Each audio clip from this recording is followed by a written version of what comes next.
That's a good question because I think that this study is an outstanding study in terms of strategy for doing it, to prove it, and open-minded initially with no a priori.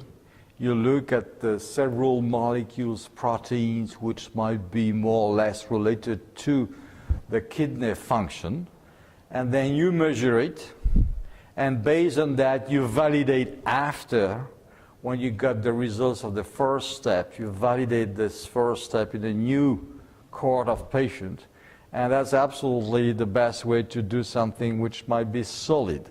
And the good news of this study, it's after publishing it, it continues to fit well with the knowledges, the basic knowledges. In other words, doing some basic science to understand what happens on the kidney cells. So the people are demonstrating that the biomarkers found by the Sapphire study are really the good one, playing a major role in basic science for apoptosis and the cell cycle arrest. So it's a really very well designed study.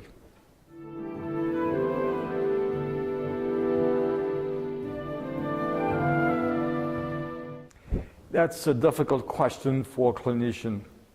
What we can say is the advantage to have something which is telling you that a patient is at risk is if it's able to tell you or to recognize patients that you are not able to recognize clinically speaking. So if you do the same thing and the clinic does not serve too much, but if the biomarker in patients who are not able to detect a risk, a particular risk, that might be very useful to know that this patient, before doing anything, is at risk of acute kidney injury. Then, knowing this new classification for the patient who was not clinically at risk, but finally with the biomarkers becomes an at-risk patient, what can you do with? And this is something that we miss for the moment a bit, is to know when you have this biomarker telling you this is the patient at risk, then what is the attitude of the clinicians? What can we do?